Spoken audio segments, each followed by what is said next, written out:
Imagine waking up one morning and realizing the world you've been living in isn't real, that your body, your name, even your history has been assigned to you. What would it feel like to confront the truth and finally take control?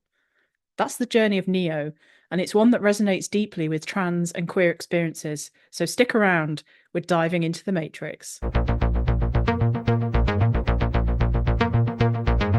Hello and welcome to Queer New Worlds, where we explore sci-fi through queer eyes and boldly go where no gay has gone before.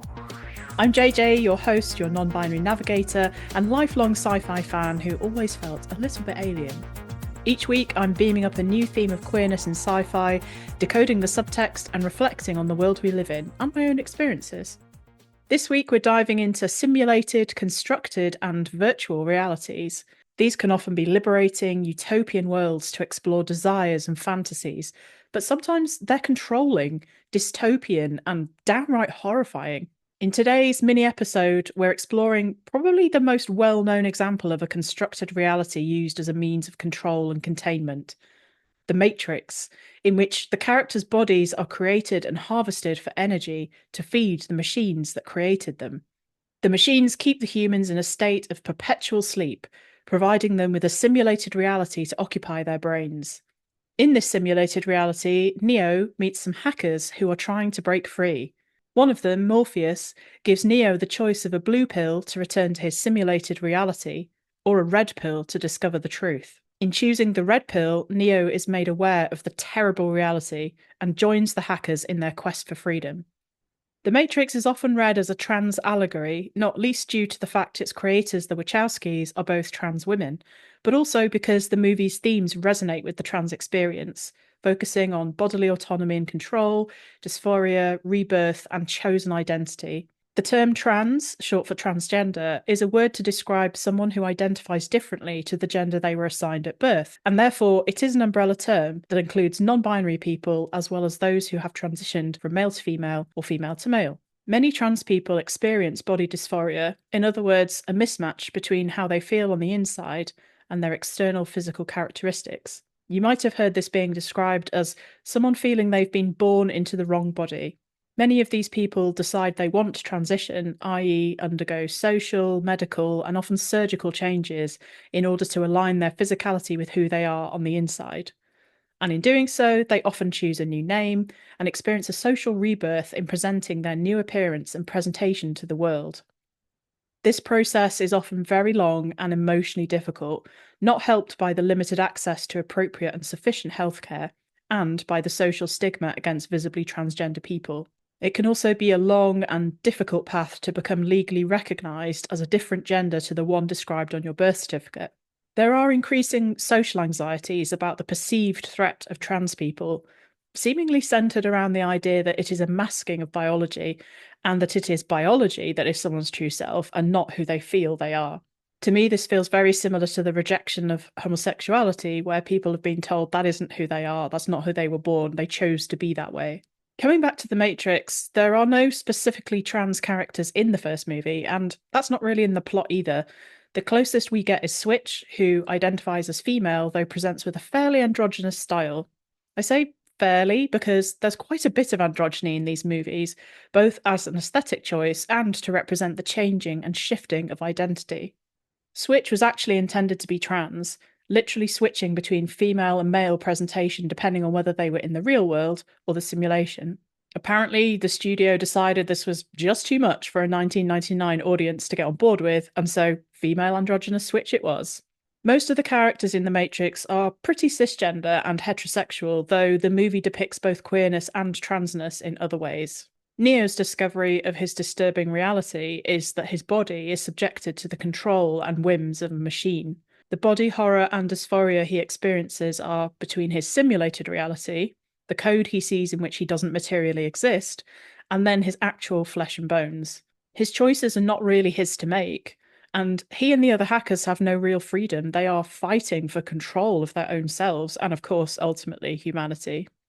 Agent Smith, in pursuing Neo, continues to call him Mr. Anderson, even when Neo is clear that his name is Neo. More than this, Agent Smith actively hates Neo, he has disdain for him, and rejects his new self-professed identity. A not-so-subtle expression of transphobia. This is an experience that resonates with many queer and trans people. In modern Western society, other people tell us who we are and who we can be.